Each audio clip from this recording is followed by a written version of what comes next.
Welcome to the Coffee with Karen podcast, a weekly chat show discussing everything from holistic health to current affairs from a mental, physical and spiritual perspective. Get your weekly cup of positivity with a sprinkling of woo-woo. Welcome to a Coffee with Karen, a cup of positivity with just a sprinkling of woo-woo. So each week, my guests will discuss whatever topic they want to discuss, either from a mental, a physical, or a spiritual perspective, or, as in some of the cases, a combination of any combination of all three, or even all of them. Okay. Myself, your host, Karen Roberts. Yeah, my coaching definitely includes all three. You can always come and find me on KarenRobertsCoaching.com. But today's episode is going to be all about how writing your story is a journey of healing. So my guest today is Carol Ann Cooper. So Carol Ann, if you could explain to the listeners a little bit about who you are, what you do, and share your story. Wow. Who I am, it's Carol Ann Cooper, and it is Carol Ann. I did grow up as Carol, and Ann was my middle name, but having been on a journey of self-discovery and personal development, it became Carol Ann because that's now who I am, and it feels different to just Carol because it's like complete difference. I actually was a maths teacher and loved it. I mean, I love maths. I still do. Writing was always a nightmare for me. I hated it. Okay. It's interesting, isn't it, that we tend to be one way or the other. I find that quite fascinating. Yeah, I really struggled with it. But through my daughter's struggle with learning, I discovered something called educational kinesiology, brain gym. And within a 5-month period of taking her to an educational kinesiologist, I just saw so much change in her. From somebody who was angry, upset, rebellious, didn't want to sit any of her exams because she was going to fail them all, to somebody who became confident, happy, sat all her exams and passed them, and went on to do another course and was getting merits and distinctions in her work. And I just thought, I just have to know more, because she let me sit in on all the sessions, and every time I was coming out in tears, it's like, oh my goodness, just watching that transformation with her. So I just had to know more. So this started not from your own journey then? Are you saying that this came from your daughter's journey? Yes. Yeah. So I then trained in brain gym, and it's funny how the universe sort of works, because everything just seemed to fall into place. And the school actually funded me doing it. It was just one particular way that they were funding inset that year, and I managed to get funded to do the brain gym course, which is a 4-day course. And came back into teaching going, oh wow, look at this, just to find this enormous mountain of resistance, because it's like, this was over 20 years ago. And incredible. But the difference that it made for my students was amazing. So I then went on a journey of self-discovery, training in brain gym and educational kinesiology, eventually having to step out of teaching because it just, I thought, I'm attempting to bring something else in here, and all they could see was a teacher, and you're supposed to be doing this, and I was also head of department. So I did actually, I was off ill for a while, and then I ended up stepping out, but realizing that I needed to step out to take this journey, and train in other complementary fields. Is that because you are very restricted in the overall national educational system that if you're trying to teach in a slightly other way, it's a little bit more complicated, or what was going on It was there? more because I couldn't explain it. As I said, this was 20 years ago, and it was, I mean, then it wasn't that well known. Now it is a lot more well known and accepted, but then, yeah, it's like you should be focusing on this, and because I couldn't explain it, it's just like it seemed to fall on deaf ears. It Right. wasn't, I couldn't seem to explain and say, well, look at the difference that it's making for my Is that because it was a pupils, little bit too woo-woo for them? Yes, absolutely. So, okay, so the topic today is how writing your story is a journey of healing. So, first of all, Carol Ann, can you explain, well, why? Why is that so? What I've discovered is it helps you to understand the journey that you've been on through the writing of it. It helps you to understand yourself even more, but go sort of unlock everything that you've been through, join up the dots, but also the emotional aspect of it. Because actually writing your story, for most people that I've spoken to, and I keep hearing, it's the hardest thing that they ever have to write, because it's that vulnerability, it's emotion there, that you are laying yourself open to, your own personal experience. But what also it does, it allows you to work through the emotions as you're writing it, and be able to write it from a place of being with the emotion rather than it taking over you. So there's that for me is a healing process in itself, because it's not then constantly consuming you if you talk about it or you're writing about it. And also your writing is much more powerful if you can write from that place, because it comes out in your writing, and that's where you then connect with your reader, because they can feel it. Yeah, sure.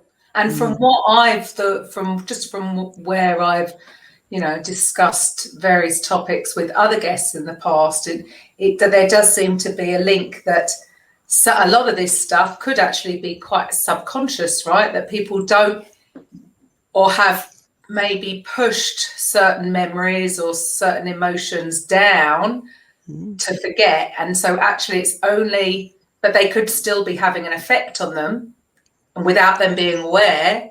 So then I can imagine by writing it, it's bringing it to the surface so that you can deal with it, so that you can move on, and you're dealing with it from, well, whatever age you are now, if we were an adult doing it. So it's not the child responding to the situation. It's now a grown adult having a slightly different perspective on that memory. Is that sort of where it's all about? Absolutely. Yeah. Because that's why I find myself working with people now, because my journey has been one to becoming the writing facilitator through unlocking the writer within myself. And so that's why I help people to unlock that writer within them and write their story. So Right. Yes, it does have that healing effect. So what is your story? Do you mind sharing with the listeners a little bit about your story? Oh gosh, it's my story. Yeah, it's like I've realized it's like, gosh, where do you start?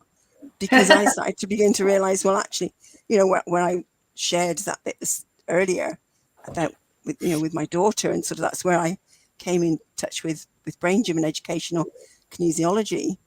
But through that journey of training in other complementary fields, I've unlocked other memories and realized, as you were saying, there's memories and trauma stored in the body that you have no idea of. And through one particular training that I was doing in educational kinesiology, I unlocked a memory of being a forceps delivery. And the pain and the trauma that I went through with that was like, wow. My friend and I were practicing one of the techniques just after we'd done the training. And one of the processes was I needed to, my body had said it wanted to do what was called a 3D repatterning. And it meant I had to lay down, and she was muscle checking me in various different ways. And then there was like what's called the middle section is like the re-education part. And it's where I had to imagine taking out each side of my brain and bringing it back together. And I couldn't do it. It was just like I was led on the floor. My hands would not go together. And I just had to be with that until eventually I literally broke down. I was like, I don't want to be born. I don't want to be born. I don't want to be born. And I was sobbing. I was crying. And bless her, she's like, we only just learned this stuff, practicing. What do I do?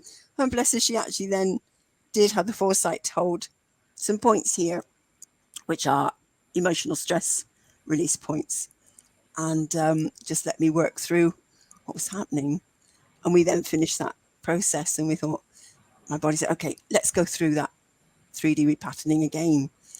And so she took me through the steps again. We got to the bit where we, imagine taking out the two hemispheres and filling them and bringing it back together again. And this time it was lighter. There was a pull together of my hands. And then it was like, yes, I want to be born. I can be born. And it was just joy and a delight and a want to be born. And I then, we finished the process. But that night, I found myself all night just on my hands and knees on my bed, pushing my head into the bed and thinking, wow, this feels like I'm being born. Wow. And yet I wasn't scared. It was as if I knew I was okay and what was happening, and I could just let myself go through this. And what I've come to realize is that you unlock memories when you're ready for them, when you have people to support you, so that, has been a learning along the way. But it was about 6 months later that I was just chatting to my mum, don't remember what the conversation was, but just out of the blue, she said, oh, you were a forceps delivery. You didn't want to be born. And I went, really? No. Oh my goodness, because I hadn't actually, I thought at the time, I ought to ask my mum about it, but I never got round to it. And Right. just literally it came out. I think, wow. So again, you don't know what's buried. And I've been back to that memory now many times in many different processes from different perspectives of it, but actually realizing the pain and the trauma that was there at the time. And, but also realizing my part in it of sort of struggling, because it's part of me not wanting to be born. So, but I also realized that like screwed up my brain in some way. And I feel, and for me, it's like I have brain damage. And even that, and I know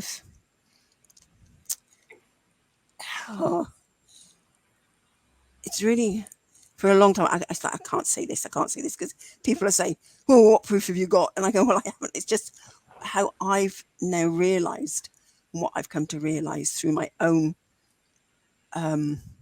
work.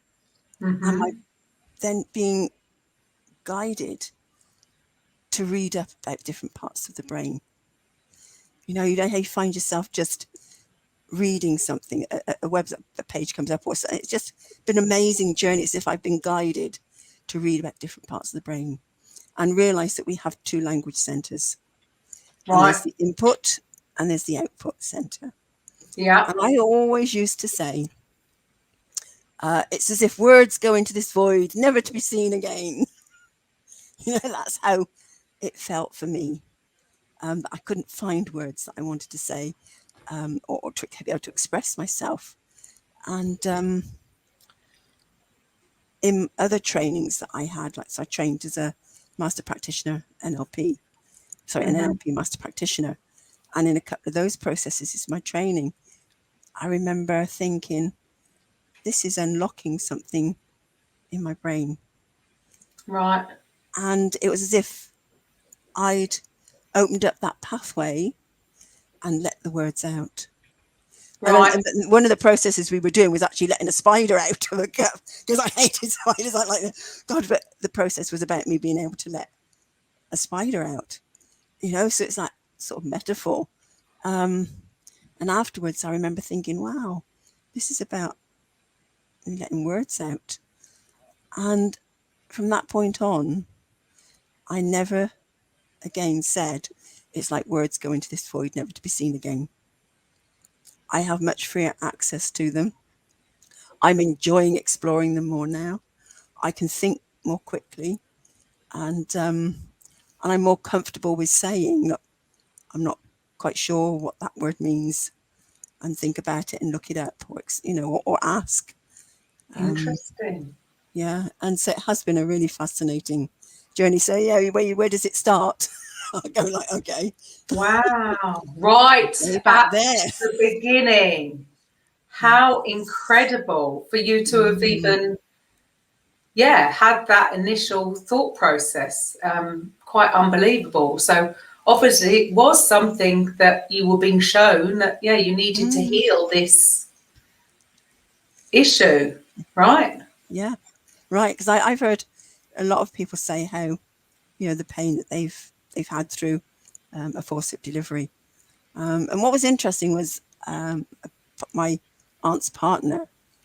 She used to be a nurse, and she said to me, "Oh, but the doctors are really gentle." And I go, "But it hurts."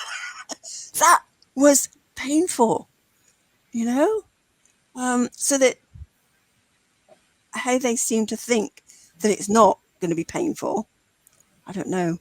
But I also Right. realized that there is a way of communicating with a soul, with a baby, when they're in the womb.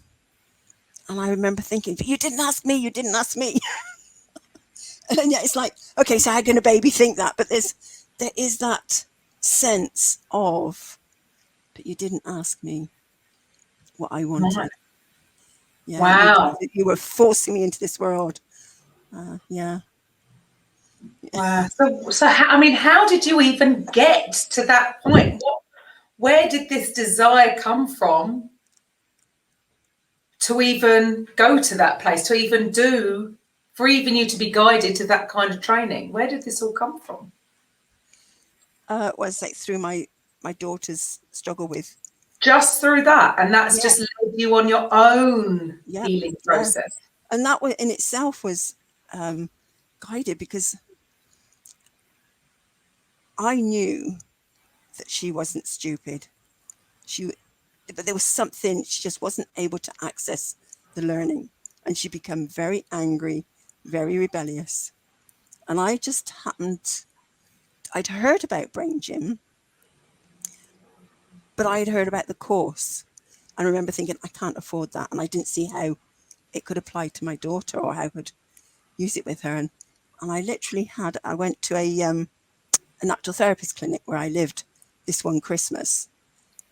And I just popped in for some essential oils. And I just happened to see a leaflet and went, oh, Brain Gym, can it be had as a one-to-one consultation? And the receptionist said, oh, yes. And oh, here's David Hubbard right now. And he literally popped out in that moment to get something for a client. I had a Well, there wonderful you go. conversation with him about what I was observing with my daughter. He said, I can help. I said, right, book me an appointment. Yeah. Well, they do say when you are ready, the teacher will appear. So that is exactly what happened. So for the people who are listening, who would think, well, what is Brain Gym? Can you explain a little bit about what that is? Yeah, it's Brain Gym itself are 26 activities that actually help take away the stress of learning, and that will give you a different perspective on that, on what you're struggling with. It's actually what I deem to be the cornerstone of educational kinesiology. And that they look at the different, it's like we've got 3 dimensions, you know, we're not just a one-dimensional being, we've got 3 dimensions. So they look at the 3 dimensions of your body and your brain and how it functions and how it works together. So we're looking at organization, comprehension, and communication. Those are like the 3 aspects. And then the different movements. So you're looking at how the body is moving or not moving and what the struggle is and where the stuckness is. And then these activities just help to the body to readjust itself and to find its own way of doing something. Right. And what I realized when I did the first brain gym course, it was like my body went, thank you. Somebody is asking me what I want, giving me what I want. And it's like the body goes, oh, thank you. And it just changes. Right. Yeah. And do you think that's sort of a huge problem in the schools today, which is why, you know, that it does seem, not that I'm heavily involved with the school system these days, but from what I've experienced with my own daughters going through systems, and not just systems here, but my girls were actually brought up in Portugal. So they went through the Portuguese system, and that I would say is even more limited because they teach in one way. Especially over there, everything was out of a book, so there wasn't even a science lab. Whereas at least in England, there would be other methods, maybe, of learning things than just actually reading out of a textbook. So, do you see that being part of the issue, that different children have different ways of learning, and if the school isn't dealing with all, some children get left out? Yeah, and it is very much that, because everybody has their own way of learning. And something I realized when I was doing my training, and because David Hubbard, that educational kinesiologist that came out in that moment and said, yes, I can help. He's who I ended up training with as well, because he was a brain gym instructor. And he said, oh, you might find that children are looking at the window, and what they're actually doing is accessing the thinking spot in their brain. You tell them, look at me, you've immediately switched them off learning. Right. Some children need to stop. There's reflexes in the body, and a natural reflex, and you bring your knees up, your head goes down. So you've got children that are like this. You tell them to sit up straight, boom, bang, you switch them off learning. Right. And I was thinking, oh my goodness, all these things I remember doing, and I started to realize how children did learn, and started shifting how I was teaching. But just doing brain gym activities, just 1 or 2 brain gym activities, actually enabled them to become present, to be able to engage in the learning, to be able to listen. And there were huge shifts in this, my students, and some that were just, used to really mess around a lot. And I ended up, there's 4 brain gym activities that we call PACE, which help you to be more positive, active, clear, and energetic. And it's like we call it, it's a readiness to learn program. And those 4, I used to start my lessons with. And the change that I saw in my pupils with just doing that each lesson, the beginning of the lesson, there were children who used to fidget a lot or shout out. They settled and would be calmer. And I actually did those 4 activities because when I left teaching the school, I went into post-16 college for 2 years before I finally left teaching. And I had an Ofsted inspector come in to one of my lessons, and I had these boys, these post-16 boys, and I mean, they came bounding in, as they do. For look, so they don't really want to be there doing maths, but they had to be there. And I did pace with them, as I always did. And they calmed down, they listened, and I did the lesson. And at the end of the lesson, this Ofsted inspector said to me, "What was that you did with him? It was like lion taming." Wow. Yeah, yeah. So it's very simple, but it has got amazing. What's the word I'm looking for? It's amazing ability to change things for you in a positive way, to take away that struggle. I started realizing because very often you've got students who, it's as if they've got to a ceiling and you can't get them beyond that, or they're forever wanting you to hold their hand and reassure them. I found I was able to get students beyond that ceiling, and for other students that were wanting hand holding, to then be able to ask a question and then get on their own. It was Right. like, wow. Oh, it seems such a shame. Why isn't this method just mainstream? It sounds like children are missing out. Well, I think everybody, because it's not just children, it's adults. I mean, I'm actually now sharing it in a particular training program as well. I do pace after the break, and I do brain gym after the lunch break and the afternoon breaks. And they've said the difference that they've noticed in their ability to be engaged with the learning and stay present, throughout the whole day and have energy, has been quite marked. So it's not just for children, it's adults as well. Right. And yes. do you still teach? Do you still teach? So you're still teaching? No.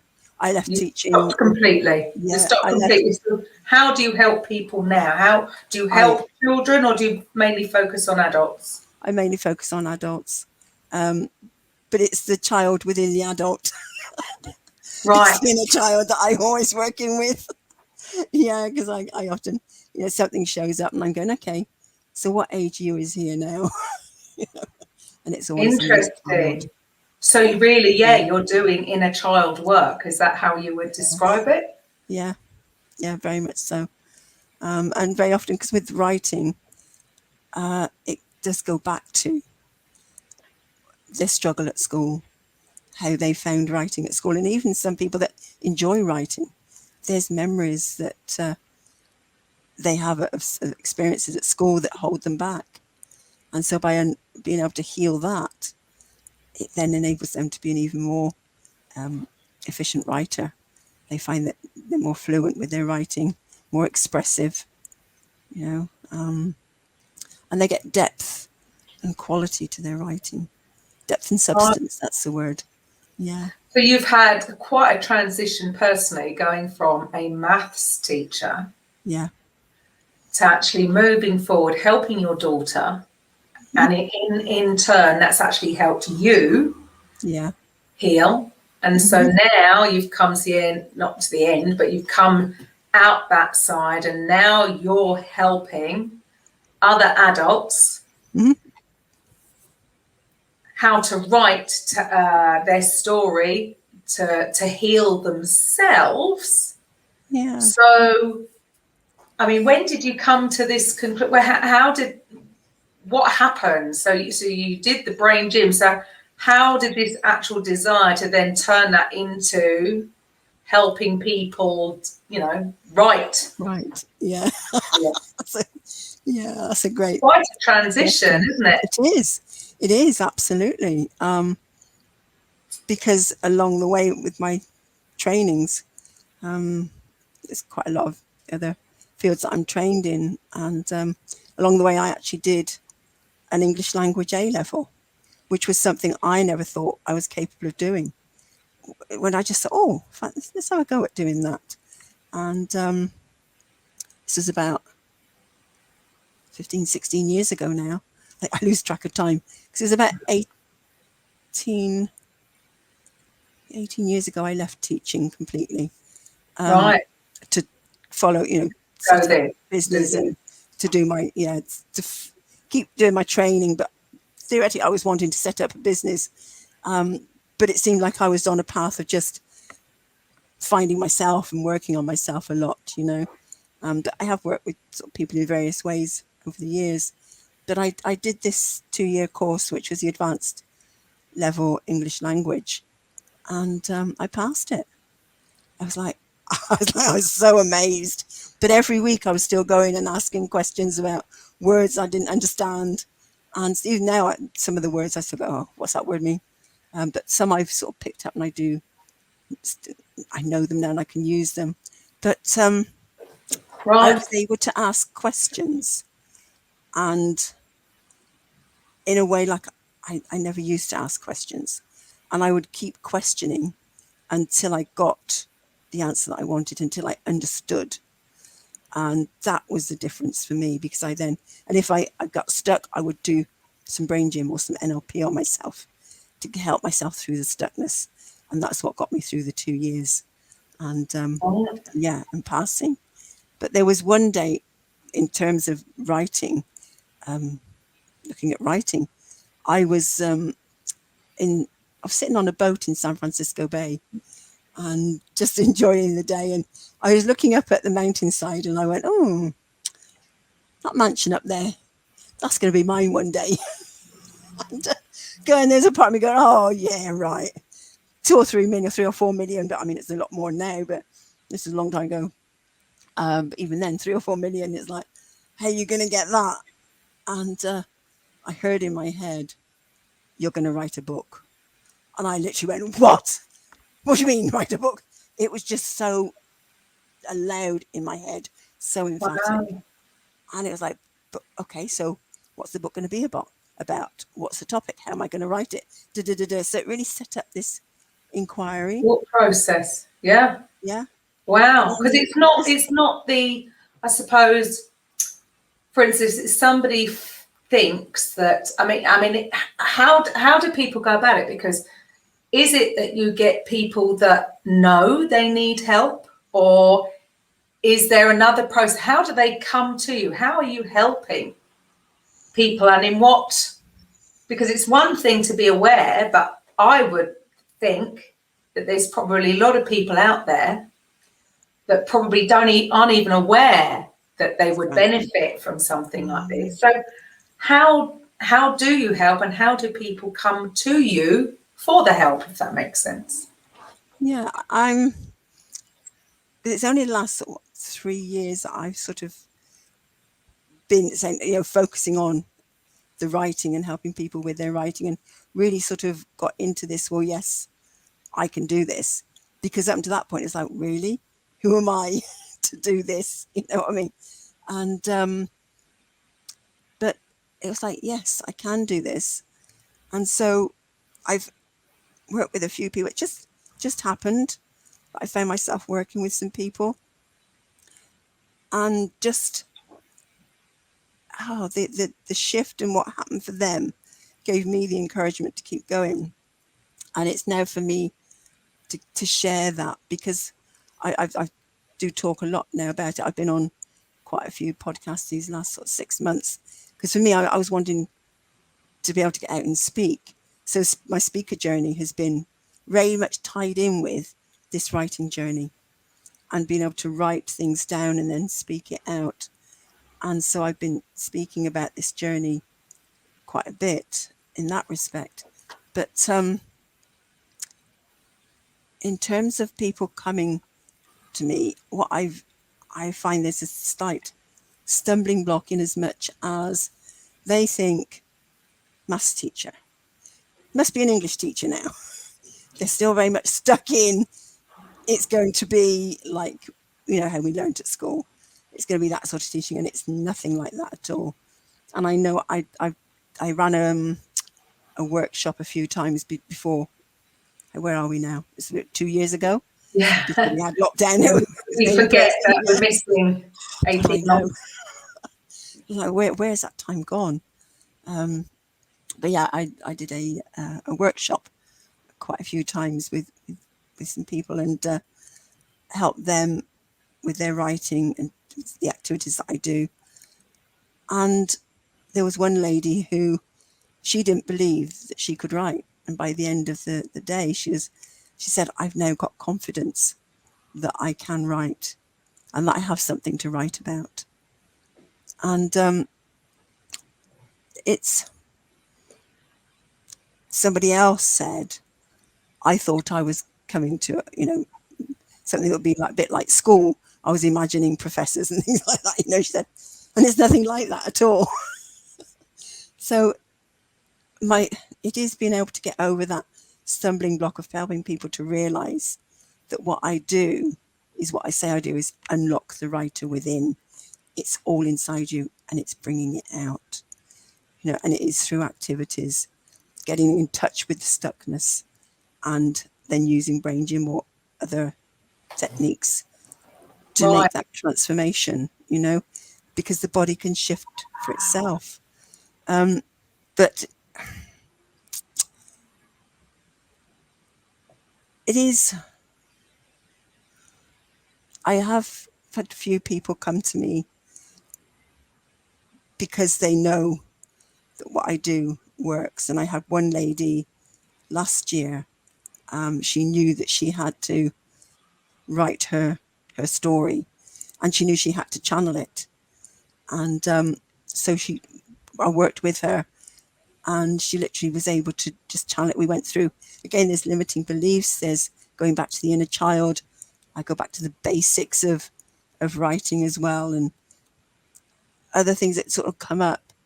And she got her book, her manuscript written.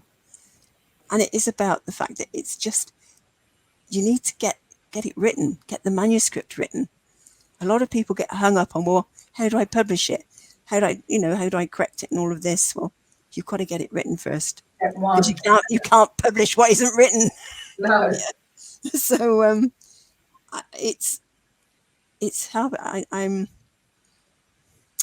I'm finding is I'm needing to help people to take that leap of faith in terms of there is a different way of working. Doing it. And a lot of people that have done my workshops have really said yes. They can see the benefit of it. And they've been helping me with sort of wording and how to explain it. And obviously with their testimonials, it's helped. So are people coming to you primarily because they want to learn how to write their book, and do they understand that it's going to be healing for them? Or are they coming literally because they want to be able to write a book and they don't know how to do it? Yes, they don't know how, or they don't know how to get started. Right. And then they realise that actually the process is a healing process. I see. Yeah. Okay. Yeah. And it's that realising also that the answers are inside, because they're always looking outside for the answers, which is how we're taught. Someone tell me what to do, because that's how we're taught. We'll tell you what to do, what the structure is. And I ran a meetup group about 6 years ago now for about 3 months. And I had this one gentleman, he came each week, and he was doing his master's dissertation, and he was dyslexic, and he literally had his final deadline, and I have to get this in on time. I can't extend it anymore. And bless him, he did all the activities each week, and he kept saying, I can't find, they keep telling me I need to have a structure, and I can't put it into a structure. I said, let's do the work as I'm, working with you. And he found his own structure.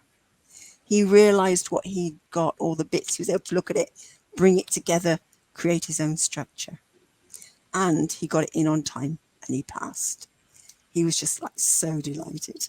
There you go. So there isn't, that's just proof again.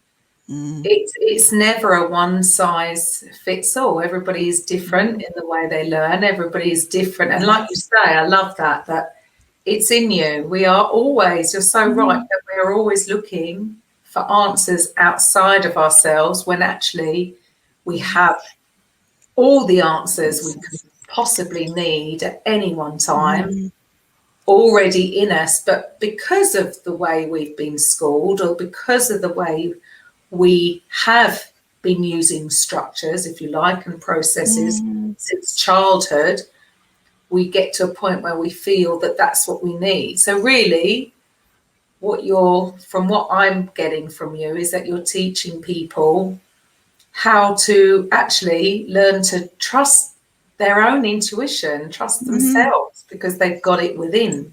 Yes. So you're more bringing that out in them, which is far more, it seems a far better way of doing things, rather than some kind of writing instructor that's just going to teach them, the formats of writing a great book, but isn't that the way everybody's doing it? So would you say your way is, what would you say the way you are teaching is different to others maybe out there that are teaching people how to write a book? For one, I don't use the word teaching. I facilitate the writing process. Like that, yes. So that's going back to giving ownership on the person. Yeah, exactly. Rather than you're the taking controller. them through a journey. Yes, yeah. And I've lost your question now. So how would you say your way is different to other people out there who are saying that they would help people write a book? Yeah, I don't tell them what to do. They come and they do some writing, and then we just do various activities, so they get in touch with how stuck they are, or what stresses that are there in the body, what their thoughts are. We do some brain gym, or maybe some other activities, and then they redo the activities, and then they redo their writing. And there's always something changes. They're always amazed at the shift that happens with their writing. It becomes more fluid. It's like there's a more emotion comes into it. Sometimes they get more succinct with what they're saying, rather than it just being a whole, what's the word, download, brain dump. It suddenly, there's more flow to it, and it makes sense. But also, very often I find that writing is very much on the surface. People write something, and it's like it's almost, I've got to write it. It's like I've got to get it done. And to me, that it doesn't get depth to it. And by doing the work that I do, it allows them to get that depth to it. And also, let me have some water, because I'm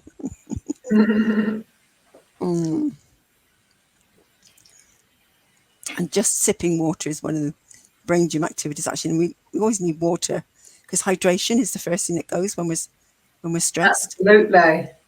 And so, but what we do in brain gym is just sip water, and then just focus on it going down.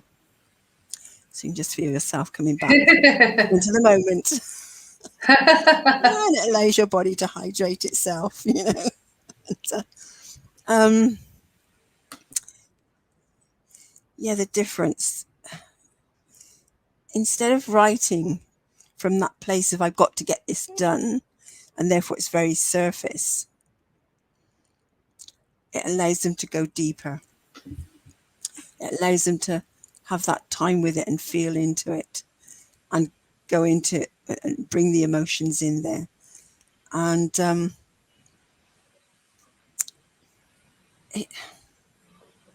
it's the only way I can describe it. Oh, that's right. The other thing, that's where I was going to go, was actually about editing. Right. They don't need to have it edited so much. Yeah. Because they've worked with it, and the way I work, they've written it once, and then we've gone through all the activities. They write it again, and it's changed, it's shifted. Eventually, when they finish the manuscript, they don't need as much editing as they would have done. Because it's just flowed. It flows, exactly. And this also comes, there's a story about my dad. Many years ago, when I first was training, I said to Dad, "Oh, can I just practice a technique on you?" He said, "Yeah, okay." He said, "But just as a guinea pig, I don't really need this." I said, "No, it's fine, Dad. You don't need it, but I'm really grateful if you just let me practice." And interestingly enough, he wanted to write his article for their gardening magazine. And this is all those years ago, so I'm amazed at how this again shows up. And this one evening, I was sat with him and setting the goal, what he wanted to do, and I was taking him through the process.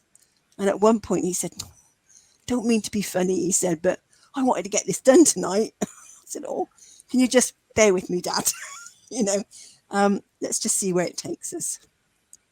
Anyway, we finished the process, and he found that he completely changed what he wanted to write about. He was then animated and going, "Oh, well, I could do this and I could do that." And all of a sudden, he was just really clear on what it was he wanted to write about. The next week, I went to visit them, and he came bounding down the stairs and he said, "I've written it. I've written it." I said, "Oh, okay." Because he normally just the Monday nights, he would sort of spend that time doing it. And I came in and he bounded down to me, showed me it, and he showed it to my mum. And I said, "So what was different, Dad?" He said, "Well, for starters, your mum hasn't given me a load of corrections to do." There was literally just one bit of punctuation. And he said it was quicker. I got it. It flowed. I wrote it much more quickly. And there was two other colleagues who, the three of them used to take it in turns to do these newsletters. And he shared it with them, as they do. And I said, "So what was different?" He said, "Well, I didn't have to correct it." He said, "Normally I have to rewrite it about 3 or 4 times before they say it's okay." I said, "Oh, so actually it was quicker in the long run then, wasn't it, Dad?" He said, "Yeah." There you go. And that's exactly for that reason, because it has come from within, and it, rather than it trying to be forced and it's not quite coming out right, so you need to go back and edit and re-edit. So yes, it's just flowing from within. So it's interesting that a lot of the topics that we talk about on this show, it always goes back to the same thing, that we need to trust ourselves more. Need to trust that we all have the ability for it all.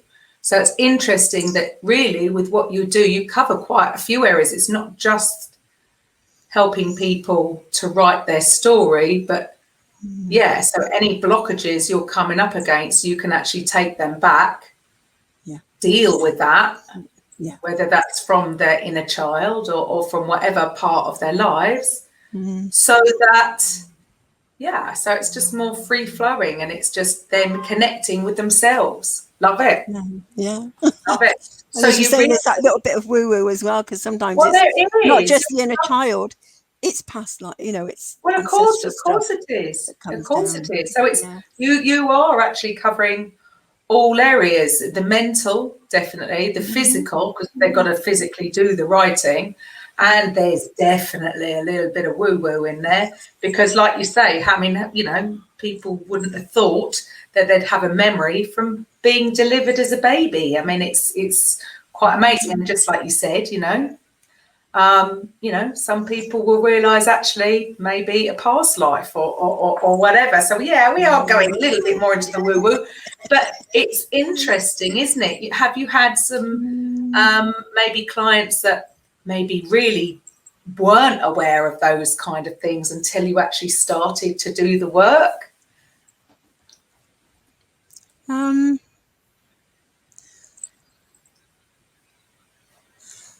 There's somebody who comes to mind who I work with her quite a bit.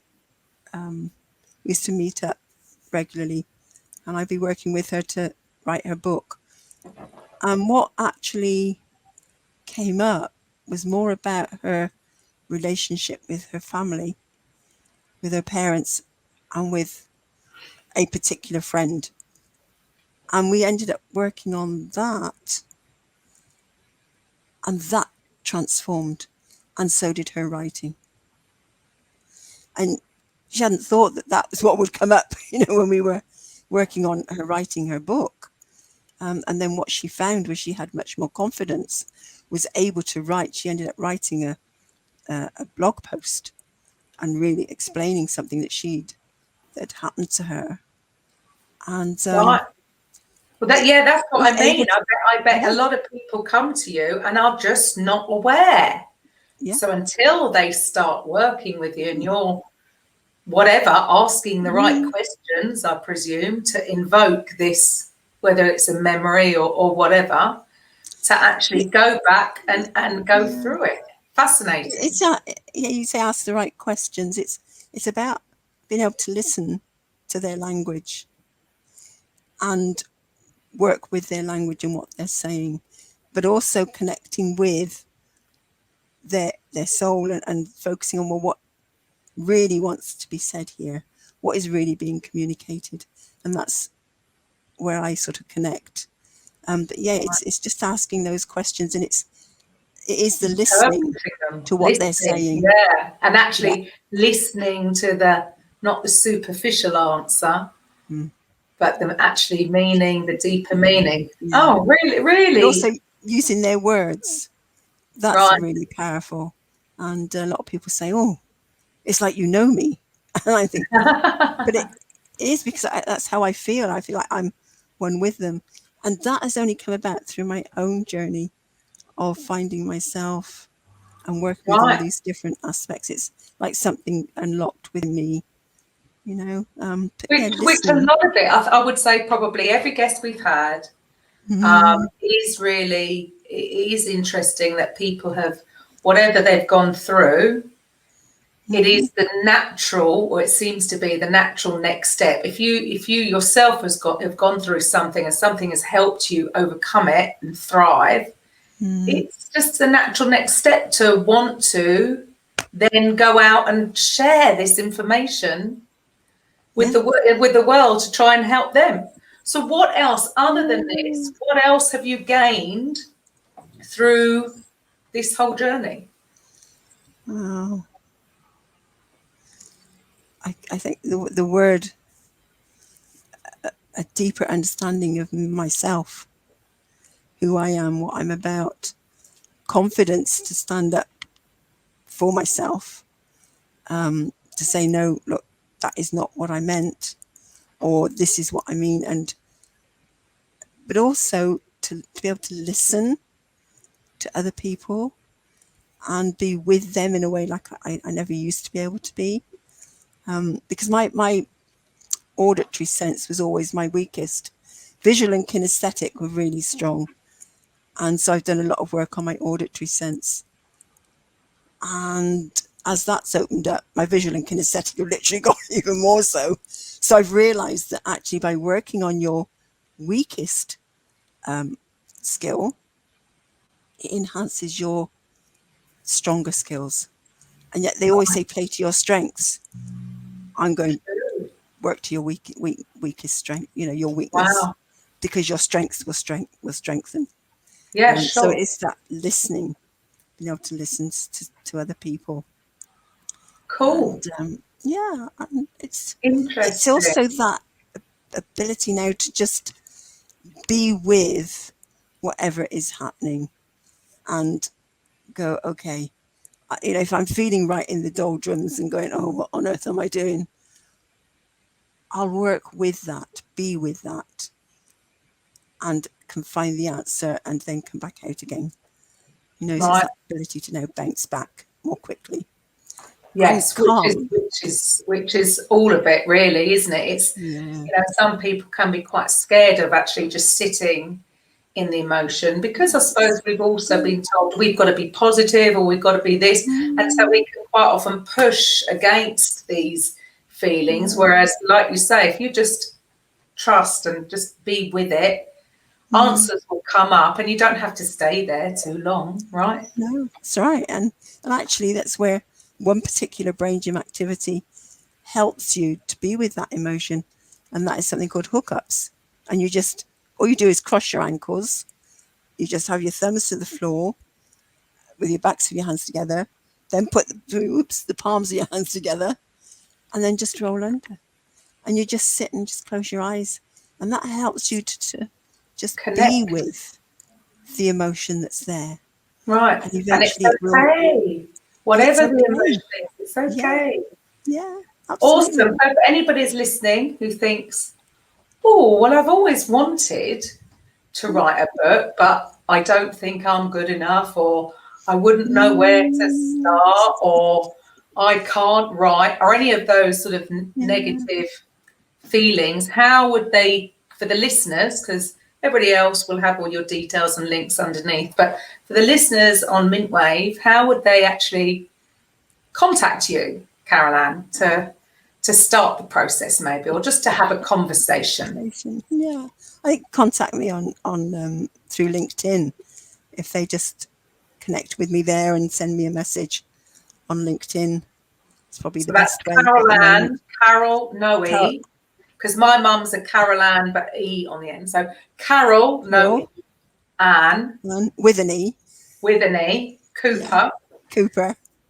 Perfect. So find her on LinkedIn and connect. Yeah. So, everybody's got a book in them, right? And that's something that I find when I'm talking with people, when I'm sort of networking and I'm having a conversation, they suddenly realize, oh, maybe I have got a book in me. Everybody's got a story. Everybody's got a story. And a story that will support and help someone else. That's another question people think, oh, well, who'd want to read my story? How, would this really help other people? Yes. Yes, you have got a story. And yes, it will help someone else. So just believe that. Yeah. Cool. So I'd love to chat with anybody that just wants to explore. Just start the conversation. It doesn't mean you have to do it, but just, like you say, you've helped people even just writing blog posts, just writing without having that block or the fear that it's not good enough or anything like that, to just try and clear maybe any kind of blocks that are going on. So I would put you in all three categories: mental, physical, and spiritual. And I can see how writing your story definitely is a journey, or it definitely can be a journey of healing. So fantastic. Thank you so much for your time, Carol-Anne. And so any of the listeners want to reach out, please reach out to her on LinkedIn. So wonderful. And what do you feel like you're really on purpose now with your work? Yes, I'm getting back to it again. I've been the last month I've been in the doldrums going, oh, what am I doing? What am I doing? What am I really doing? Is this what I'm meant to be doing? And I feel like I'm coming back out. But I think that's what we've all been going through for the last 18 months, right? You start to question it all, I think. Definitely. But it sounds like you really are on purpose. It's fantastic. It's actually come from your own story as well, and your daughter's story. I mean, that's where it all started. Yeah, and I also been helping my grandchildren as well. So brilliant. Helping them has helped me along the way as well. Yeah. So and having this conversation with you today has really helped again in that walk. Oh yes, awesome. Good. This is what I want to do. So thank you. What you want to do. So brilliant. Yeah. Thank you for your time today, and also to the listeners. And I will be back next week with a Coffee with Karen. Thank you. Welcome to the Coffee with Karen podcast, a weekly chat show discussing everything from holistic health to current affairs from a mental, physical, and spiritual perspective. Get your weekly cup of positivity with a sprinkling of woo-woo.